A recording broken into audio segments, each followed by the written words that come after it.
So I saw this earlier.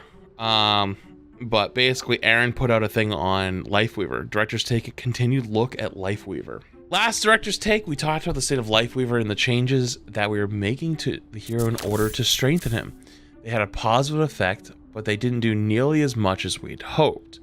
We're going to continue that topic again this week. I'd like to take a look at some of these changes that we accomplished. What do we think he's missing, and some possible solutions we're looking at for the hero.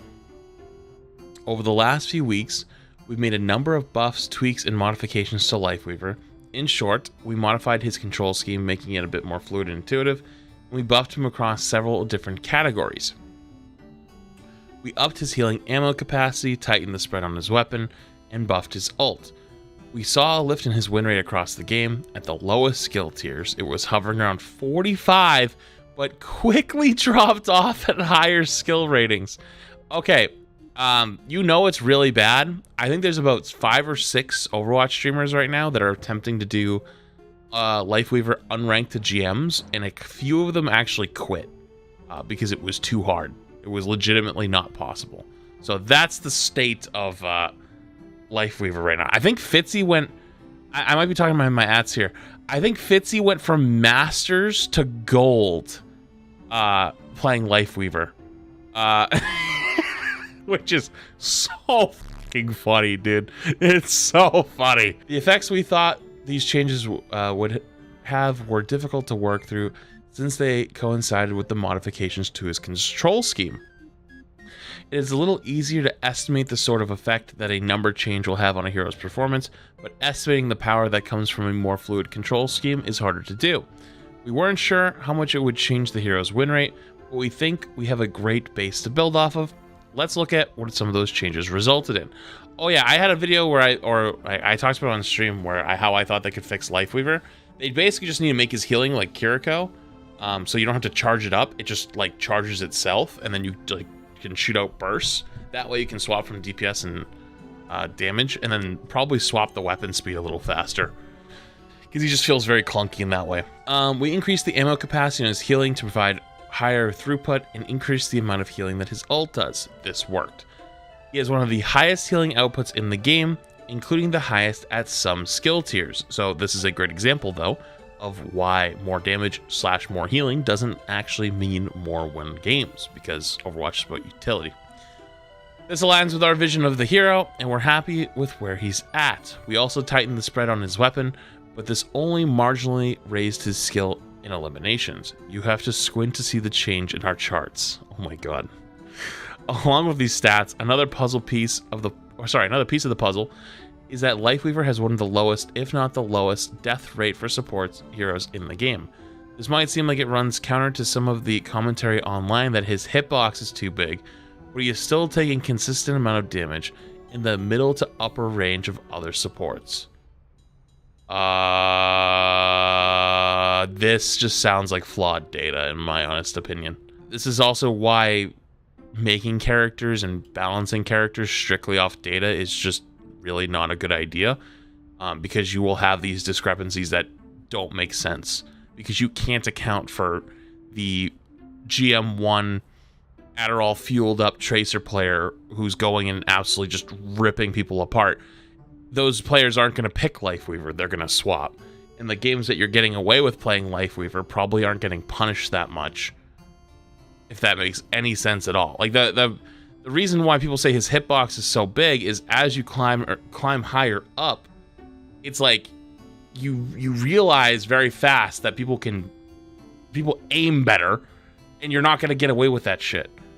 It's survivor bias. Yeah, if you've ever seen the there's a famous World War II thing, that like study that was happening where engineers are trying to make bombers stronger.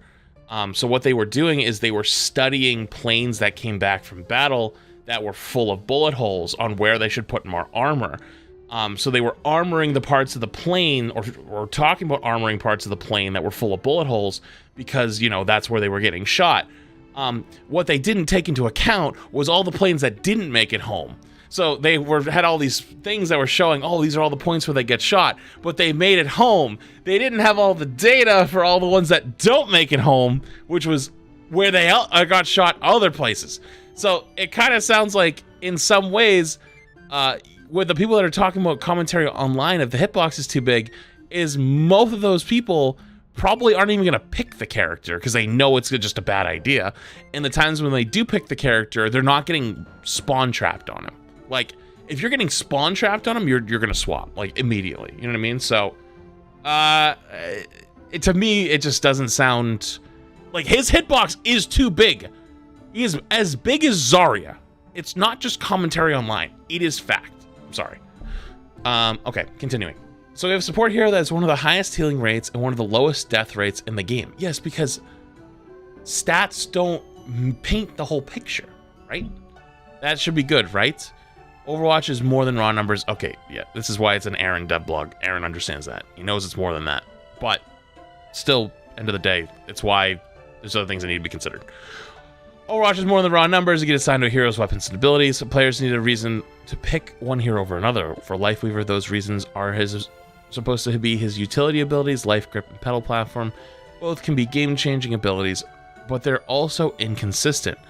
When they work right, they can change the state of a fight, but many times they're waiting to be used or not being used well, either by Lifeweaver or his team. So basically, they're kind of saying skill issues.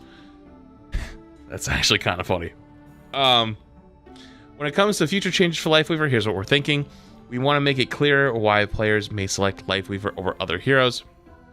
If your current hero pick isn't working for some reason, whether it be map or enemy team comp, there's a strong incentive to swap to Lifeweaver. We may have... Wait.